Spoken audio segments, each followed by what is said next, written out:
want to read to you from Mark chapter 4 and just talk about it for a little bit this evening.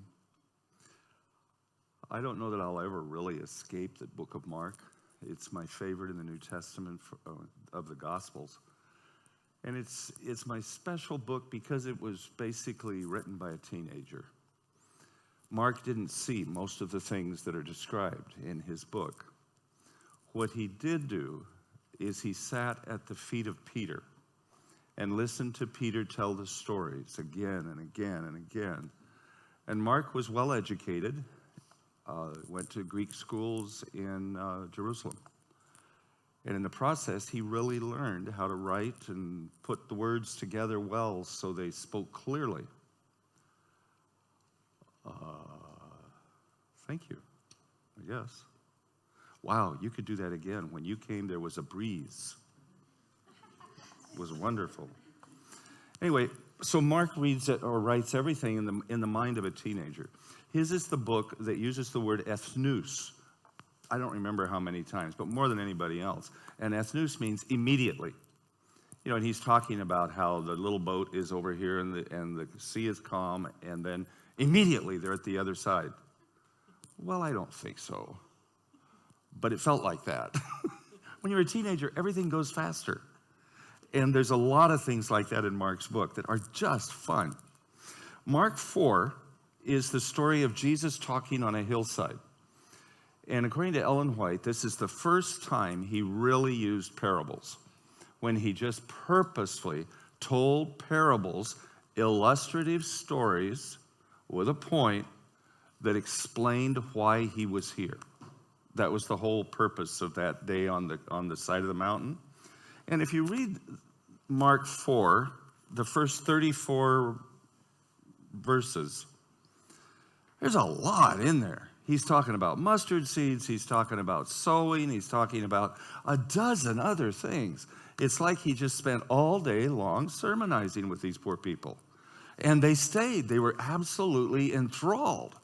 Every word they hung on. You can hear people saying, "Excuse me, sir, would you do that one again? I'm having trouble understanding." And remember, this was all without microphone. This is all on the open hillside by a lake where there is traffic, there is commerce, there are birds, there is wind, and everybody is as close as they can possibly get listening as Jesus talks. Ellen White adds an interesting little comment here. She says, by the end of the day, when the people grew hungry, he was physically exhausted to the point of fainting. Now, I've preached some long sermons, much longer than I should have. But I've never quite come to the point of fainting in the middle of a sermon because I'm just plain too tired. That's where Jesus was that day on the edge of the Sea of Galilee in Mark 4. And take that little picture and then move with me to verse 35. That day, when evening came, he said to his disciples, "Let's go over to the other side." Now, to make that make some sense, the Sea of Galilee is not a sea, it's a lake. And I used to think it was salt water because it was called a sea, but it's fresh water. And there on the west side, there are lots of villages. In fact, it really isn't a space between the villages. Capernaum's here, then you get another, all the way around. The roads go, there's all kinds of commerce on the hills. But if you go to the other side, where the Gadarenes live, or the Gennesarenes, if you go to the other side, there are about 7 villages close, but there's a lot of open beach. And what Jesus was saying is, I got to get away from people. Let's go over to the other side. And it was a plea to his disciples, help me escape what I've been doing all day. Now, we don't usually think of Jesus as getting tired preaching. We think of him as this incredibly strong beast who could just go on and on and on forever. But he got exhausted. He was just a plain human like you and me. And you can only talk so long. You can only answer so many questions. You can only shake so many hands before you just plain want to sit down. And preferably where there's nobody around. Elder Maury Venden was a very good friend of mine, and we worked together at 2 universities in North America. And I discovered very quickly that we had similar personalities. As we would work together, Maury was the kind of guy who could stand in front of a crowd of 100,000 people, wow them for 2 hours, and then sit down and try desperately to find a place where no one could find him. Because he didn't want to just sit and talk to people. He was exhausted. He had done what God had called him to do, which was stand up front and preach those sermons about grace. And when he was done, all he wanted to do was go somewhere and lie down alone. Many times at a camp meeting, he'd tap me on the shoulder and say, "Get me out of here." And so we did. When we were at the same camp meetings, I always made sure I rented a car so that I could take Maury on a trip. Alaska one day, he came and tapped me on the shoulder. We were at Palmer, Alaska, and he just said, "Dick, get me out of here." And I had a car, and we just went driving up in the mountains towards Denali. And I think on that entire afternoon, because we were together for a number of hours, I think he said like maybe 3 words. He slept, he looked out the window, and you could just feel his strength returning. It was fascinating. And Jesus, when evening came, said to his disciples, "Let's go over to the other side." Verse 36, leaving the crowd behind, they took him along just as he was in the boat. Those are verses that are almost always translated that way, regardless of the version they're being translated into, because there's something caught there that nobody understands, but all of us have experienced. They took him just as he was into the boat. How was he?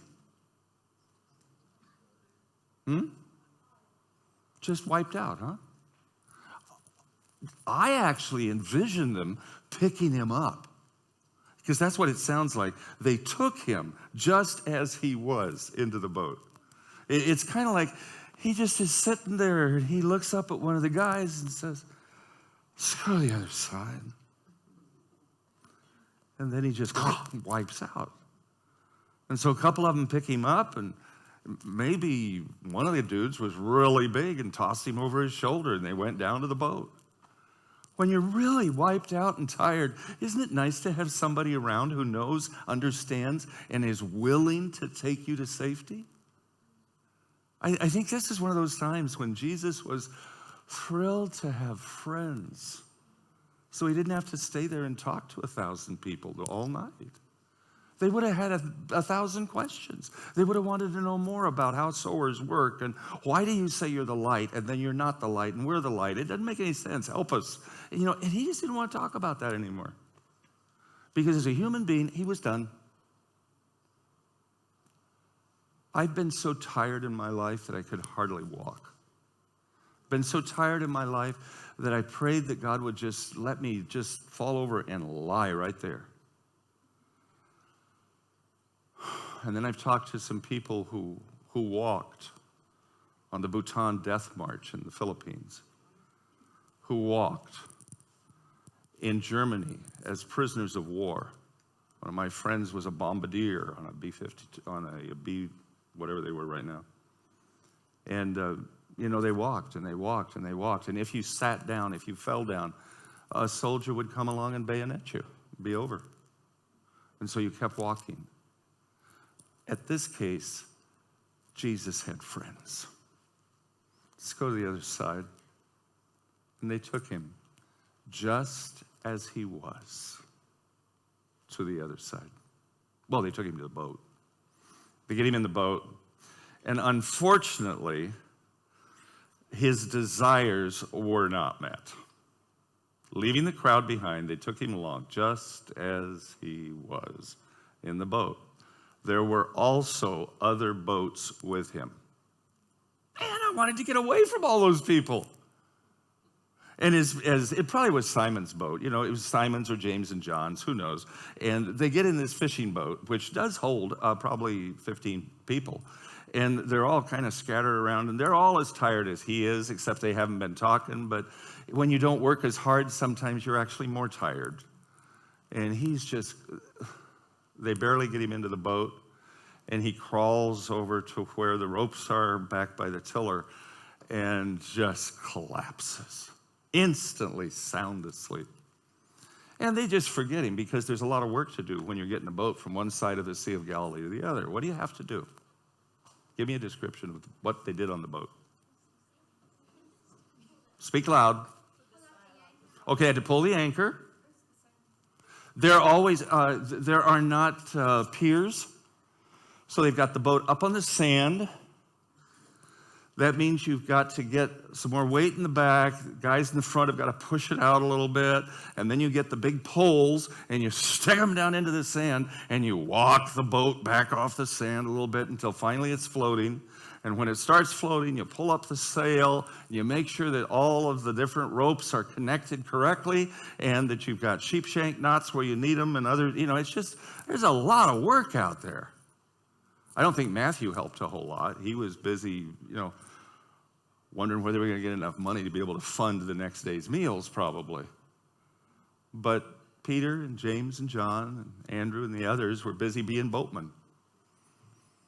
And they go out, and everything else that floats goes along. Why? They were hungry, it says. The people were tired. It was night. Why didn't they go home? Go home. I could hear Peter, go home.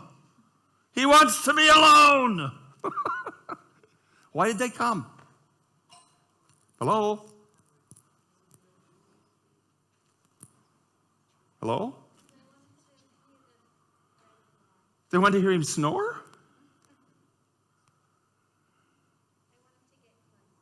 They wanted to be close. I think that's the best answer. I've tried to come up with others.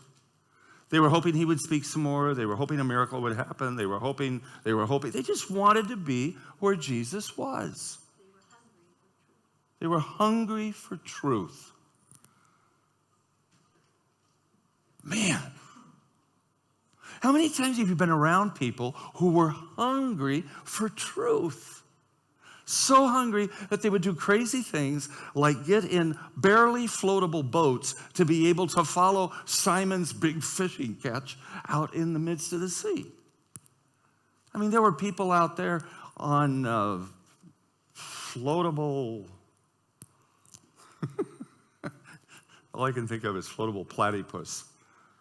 The ones you can buy at Target. Hurry, hurry, hurry. Anything just to be where Jesus was. They get out a little bit into the water. What are the emotions of the disciples at this point? You thought about it? Take a minute. What were the disciples' emotions at this point? They have picked Jesus up just as he is. Basically incoherent. They've taken him to the boat. They've laid him down. They've got the boat all going. They're ticked because all these people are coming along, and all Jesus wants to do is get away, and their assignment is to get him to the other side of the lake where nobody's going to bother him. And there's no wind, and so they're having to use the oars. What are their emotions as they see the other people around? Hello? Go home. The what? Cranky's a good word. It's a really good word. The disciples are cranky. How is Jesus at this point? Sound asleep. He's not cranky or uncranky. He's just out. And that's the description. He is just plain out in the back of the boat. And the cranky disciples are saying, if only there was some wind, we'd get out of here. And the wind comes up. And the wind comes up more. And then the wind begins to blow. Verse 37. I love the words. A furious squall came up. It's interesting that the word that's used there, the Greek, is actually furious. It is an emotional word that is a human emotion. This is not a squall that is just blowing really hard. This is a squall that's angry. It's as if they are describing a moment when the devil thinks he can drown Jesus. Jesus is out in the back of the boat. The boat is filled with people who are angry at the people. There are exhausted disciples. There are ticked disciples. And as Peter's working the sail, he's excited for a moment because we got wind, guys. Furious squall came up. And the waves broke over the boat so that it was nearly swamped. Now, I don't do well in boats on water. There's something wrong with my gyroscope that if the waves start kind of going sideways, my stomach wants to join the fish. It's really awful. And a few years ago, Brenda and I were in Hawaii, and we were on the Nepali coast of Kauai. It was a gorgeous day. I mean, it was just as pretty as anything I've ever been in Hawaii. And then all of a sudden, this squall comes up. And it's not just a little squall. It's got the boat going way up and way down, way up and way down. And I dump everything I've got overboard, except my cameras. And the guy in charge of the boat looks at me and says, "Here, have one of these." I checked to see if it was a Coors. It wasn't. And so I took it. It was some weird apple, I don't know, whatever. And in moments, I was fine. I've got to take a case of those. But I was terrified. We would go into, over the top of a wave, down into the hollow, and you could not see anything but water. And you come up to the top, and you can barely see the top of the island, and then you're down on the bottom again. The waves were going 8 to 12 feet high, and we were in a zodiac. And I knew I was going to die. And after about a half hour, I didn't care. I kind of like to die. It was just like, this is too much. I can't handle it. And then I saw Brenda's face, and she was absolutely white. She doesn't get seasick. She just gets terrified. A furious squall came up, and the waves broke over the boat so that it was nearly swamped. Jesus was in the stern, sleeping on a cushion. The disciples woke him up and said to him, "Teacher, don't you care if we drown?" So I want you to look at the disciples' emotions. They're in the boat. They're tired from being up on the hill. They're unhappy, crotchety. What was the word you used? Cranky, because of all the people coming along when they really would like them to stay. And then the wind comes, and they're really busy. A couple of them are busy leaning over the boat, and some of the others are working sails, and somebody else is shouting at Simon, and Simon is saying, "I've never had one quite this bad. Quick, everybody to the left. Right, everybody, which one's port? Go that way." They're doing their best to stay alive. They have forgotten Jesus completely. He is not on their mind at all. They are simply trying to save themselves. What's wrong with these guys? Where have they been all day? For months, they have been walking the hills with Jesus. They know that he can perform miracles that make absolutely no sense. He can do things that nobody could dream anyone could do. And now, so they've been in a storm. All they got to do is say, "Yo, master." But they aren't even thinking about that. They just know they're going to die. Exhausted, cranky, terrified. Somebody says, "Where's the master? Has he fallen out?" They could look, And back there on the cushions, it's an interesting word. That's actually what they use. It's kind of like those absolutely useless pillows that your grandmother puts on all the couches. The only purpose, I think, is to show off interesting designs. Other than that, they're just in the way. But there's pillows in the boat. Maybe that's where they belong. And so Peter's grandma has put all the pillows. I don't know how this works. But there's a bunch of pillows back here, and that's the word that's used. And I want to know what they look like. As in every research I've been able to do, I cannot find what a boat pillow looks like in Peter's day. So I figure it's crocheted. And, and he's back there, and he doesn't care whether they're crocheted or whether they're just ropes. He is sound asleep. You ever been so sound asleep that when you woke up, you thought you were dead? You know, you're just waking up, you weren't even sure what your name is or where you are or anything. The blood slowly comes back into you. That's what Jesus is doing. This is a man who is so tired, he can't even wake up. And then he hears the voices. Master, don't you care if we drown? Why are they mad at him? Huh? Why are they mad at Jesus? It's an anger word, this whole sentence. Everything that is described here is a bunch of angry disciples because Jesus is letting them drown.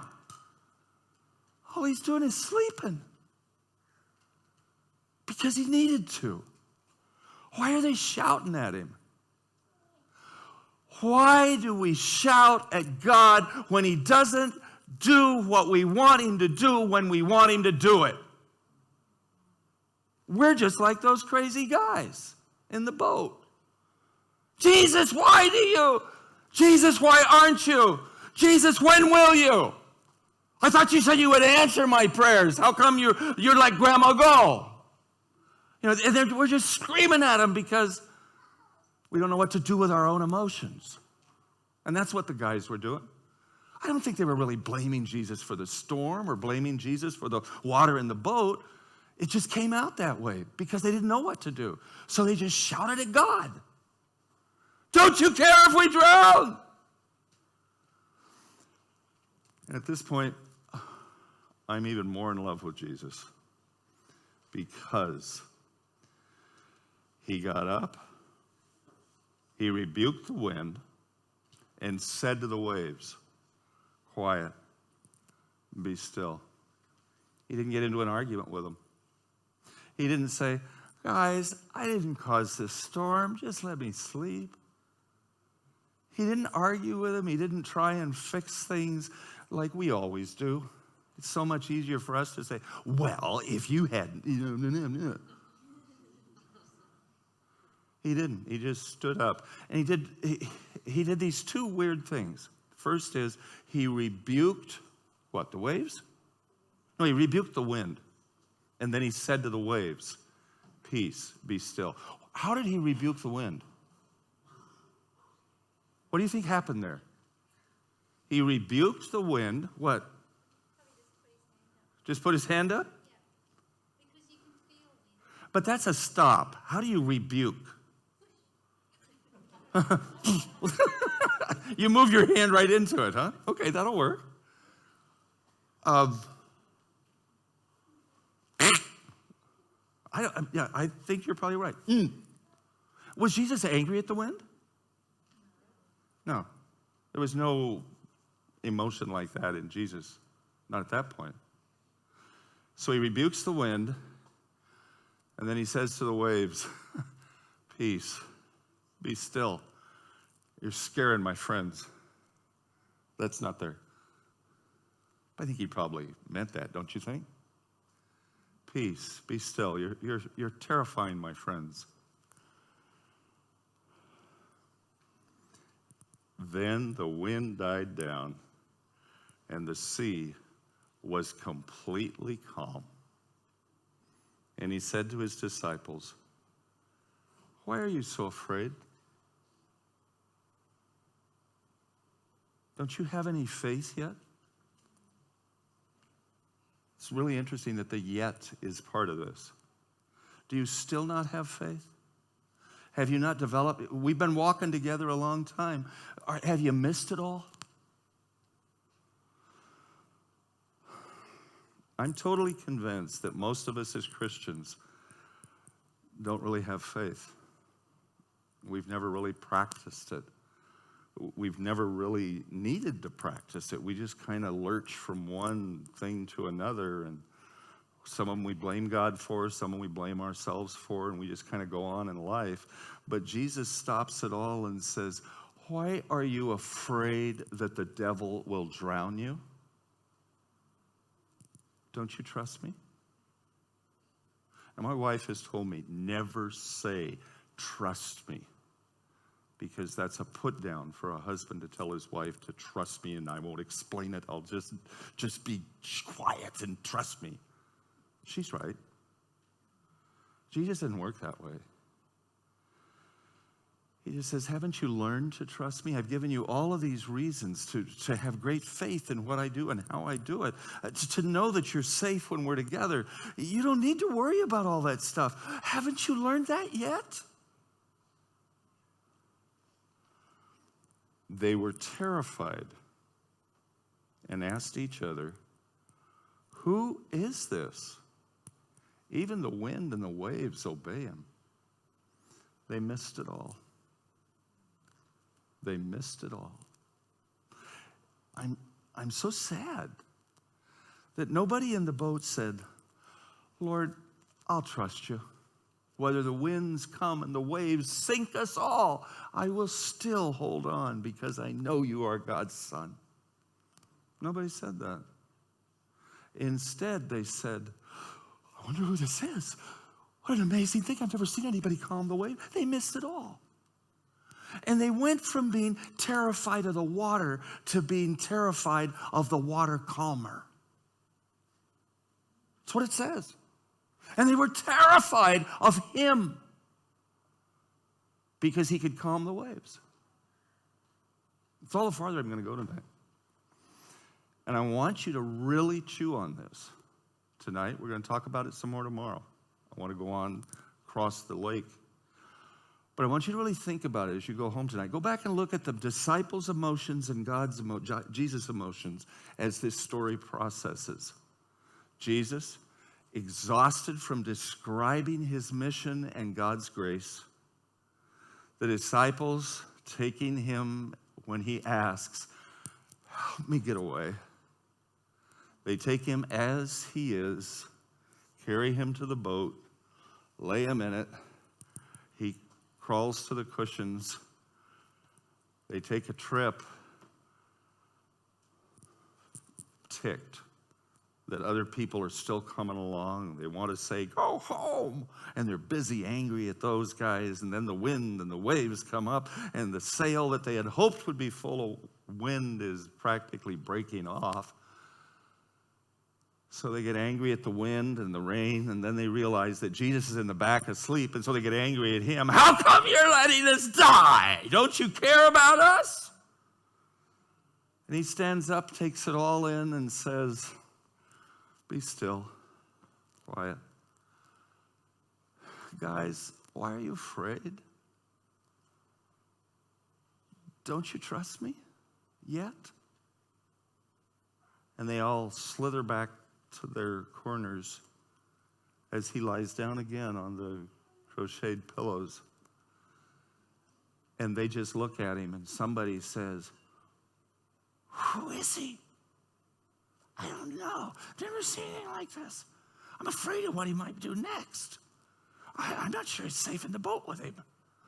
I don't know what to do. Do you know what to do? I don't know. I'm not sure. I want to be with him. He said to go to the other side. Maybe we can just drop him off over there. I don't know. I'm scared. How can he do that? Did you hear him? Did you see him? He just lifted his hand, and the wind stopped. And then when he talked to the waves, it was as if every one of the waves said, okay, I'm sorry. Blah. And everything, I'm scared. Who is this we're with? Who is he? Who is he in your life tonight? Is he someone you trust or someone you fear? Someone whose actions bring awe to your heart, or someone whose actions bring terror to your heart? Who is he to you? Is he someone you can hardly wait to hold hands with, to hug, to walk the streets of heaven together? Or is he someone who, when you get to heaven, you hope you don't have to meet him on the street? I want to end with a story I heard 3 weeks ago from a Northern Cheyenne Native lady. I was at a Native American camp meeting in Montana, speaking to a group of Indians. And there was this Native Cheyenne, Northern Cheyenne lady who was just amazing. And Friday night I mentioned the white buffalo, which I know a little bit about. And Sabbath morning she came to me and she said, "Would you like to hear the Northern Cheyenne story of the white buffalo?" And I sat right down and said, "You bet." And here's what she told me. There was a time in the Cheyenne Nation history when the entire nation was in a huge valley just east of Yellowstone National Park, which wasn't then. But it was in a valley where they were all together and life was not good. The Sioux were attacking from the north, the Paiutes were attacking from the south, and the Blackfeet were coming over the top from the northwest. There was no escape any other direction because Yellowstone Lake is there and doesn't let you out. They were simply done. The nation was going to be destroyed. And worse than that, there were no buffaloes on the plain. There was no food. There was water, but no food. They prayed to all their gods. They begged the Great Spirit to somehow help them, and nothing was working. And one day, 2 of the Cheyenne braves went hunting, bow and arrow, into the hill, hoping to find an antelope or a deer, something to bring back to at least feed the children. And as they're out on one of the buttes near the big valley of the Cheyenne, the white buffalo comes. A white buffalo is about 4 times the size of a regular brown buffalo. It glides, never touches the ground, and has the voice of a woman. As they saw the buffalo, one of the braves immediately fell to his knees and said, "Praise the Spirit. You have sent us this most beautiful woman as our gift. Thank you." And the other grabbed his bow and arrow and hid behind a tree because the white buffalo was such a terrible sight. He was horrified, terrified. And then the buffalo spoke. "Men of the Cheyenne tribe," in their language, using their names. And she said, "I have brought you the flat pipe. I want you to take it, smoke it with the chiefs, smoke it with the warriors. It is designed to bring peace to your valley and to bring the buffalo to your kitchens." And then she held it out, the flat pipe. A flat pipe is a very rare kind of pipe that is made by some of the Indian tribes. Instead of having a round stem, it is totally flat. But there is a round hole all the way through it. And when you get to the end where the catlinite, the pipestone, has been carved, it is carved into a flat bowl instead of a standing bowl. I don't know anything more about it than that. Except she offered the flat pipe to the 2 braves. "Which of you will take it?" Well, of course, the guy who was saying, "Oh, you're so beautiful," he came running and begged to take it. And the other one stood way back and said, don't take it, it'll destroy us. And then she walked away. They took the flat pipe to the village. One of them told the chief what the buffalo had said, and the other one said, we must not smoke it, we dare not trust. They smoked it. The Paiutes turned and went home. The Sioux waved and disappeared, and the Blackfeet didn't show up again. And as the Blackfeet went back over the mountain, a giant herd of bison came running into the Cheyenne Valley, and the nation of the Cheyenne was saved. Even after they had killed enough buffalo to last all year, there were some in the tribe who were afraid to eat it because it came from the white buffalo, who you cannot trust, for she will do something terrible. And the disciples looked at him and said, who is this? I'm scared of him. Never seen anybody do anything like this. He makes no sense. How do you feel about Jesus?